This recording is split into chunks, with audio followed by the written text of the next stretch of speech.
Asalam everyone. This is one of those games where 2 plus 2 is equal to 5 and the path that leads out is only big enough for one. The modern day Mikhail Tal has been reborn and he lives in Pakistan. So, without much further ado, we'll begin analyzing the game. Uh, the game begins with d4, d6,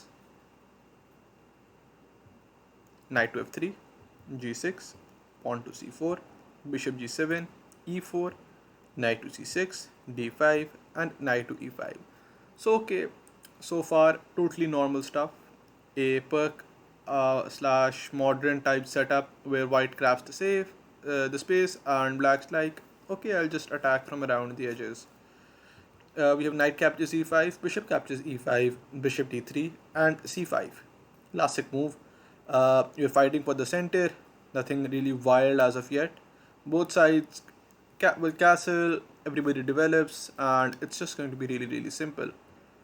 So, we have castles, bishop g7, knight to c3, a6, bishop d3, knight f6, a3, castles, rook b1 eyeing for that b4 push, and b5 is never really a threat because of the fact that it's so well defended.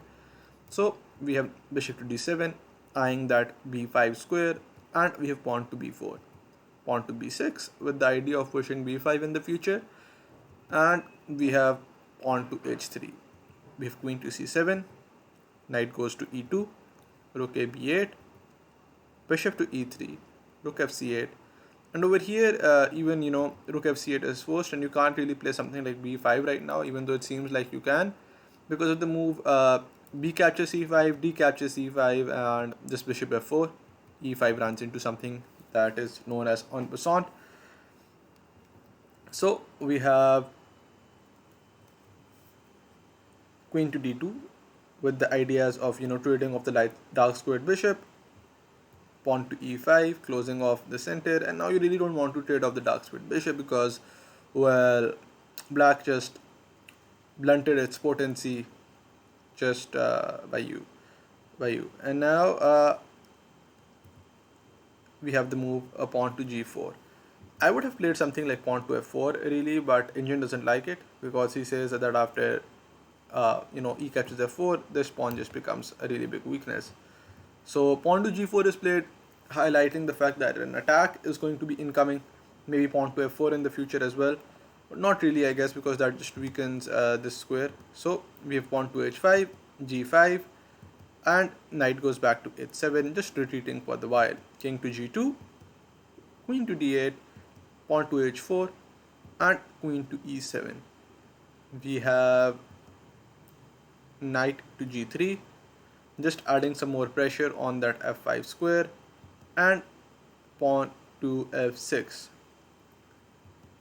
We have rook h1 saying that if the position ever opens up, maybe there's a sacrifice over here on g5, and after giving away the two pawns, I'll just double up, and it's going to be very, very difficult for black to defend this game. So we have bishop to g4, pawn to f3, pushing away the bishop.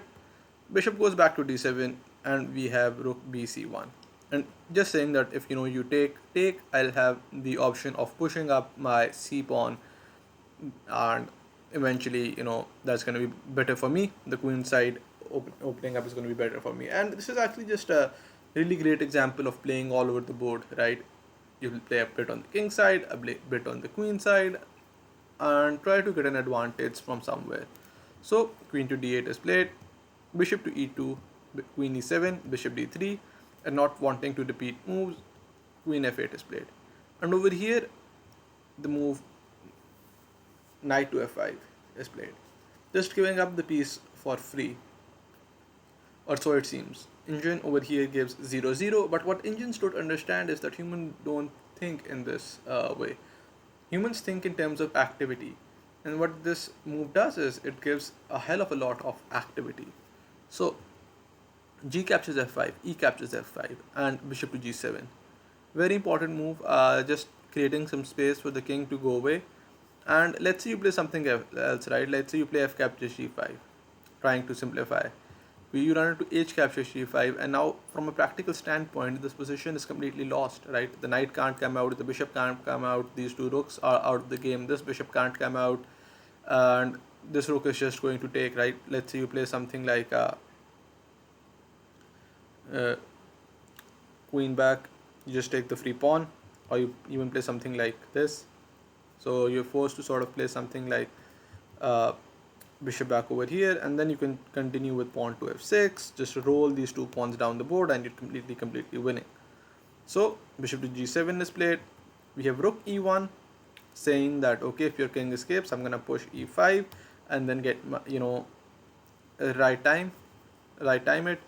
But instead, what the engine says is that this is the only chance of getting out of that deep dark forest for black, where he can continue with moves like f captures g4, h captures g4, and rook f8, and suddenly the position really just falls under black's momentum, and it's actually black who's going to get attacked. Minus 1.2 for the nerds out there. Uh, so rook h1 is played and pawn to b5. White blunders. We have b captures c5, b captures c4, and over here you don't take back because of the fact that this pawn falls and this pawn is worth infinitely more than what this pawn is worth. So bishop to e4, bishop captures c4, and over here, if you just objectively look at black's position, it's really cramped, right? Because well, the knight really doesn't, like, say you have unlimited moves. How are you actually going to deal with both the king side threats and develop your pieces out? It's really difficult. So we have pawn to d6, queen moves to d8, and pawn to g6 even. Knight moves to f8, and now really, black has all these queen side weaknesses.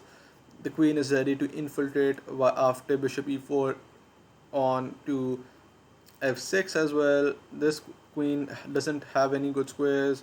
This pawn is a passed pawn, and really it's very difficult as a human to play this position. Although engine just spouts out the move, but it's very difficult. Engine just says 0-0 in this position, but it's very difficult to convert. And if you're in a position where you're down a piece and engine says 0-0, it really just means that you're going to have a really great time for the rest of the game. So rook captures c4, and finally black caves in, gives up the piece back for a pawn. Bishop captures g6, f captures g6. But remember, ladies and gentlemen, we gave the piece up for free, and he gave up the piece for a pawn. So realistically speaking, I mean, we gave like the bigger sacrifice. So and f5 is played, and this is where just black yields the game away. Instead of calmly defending, he plays f5 and opens everything up. And white's attack is just really crushing. We have bishop g5, and obviously you can't reply with bishop to f6 because of the fact that after queen to d5 check, king h8, we have queen f7, just winning the game on the spot, threatening a checkmate, and as well as just this check over here. So that's just gonna be GG. Instead, we have bishop after the queen moves away, and we have bishop d5 check nonetheless. Logical move. Bishop goes to e6 and rook a ce1. We have queen captures g6, rook captures c5, rook captures c5, bishop captures d5. Everything gets traded off, and suddenly the beauty of the position reveals itself by way of pawn to d7, which is just really difficult to counter into. We have king to h7, pawn to d7, f4, queen to e4, just trading off everything, and I guess this is where you resign.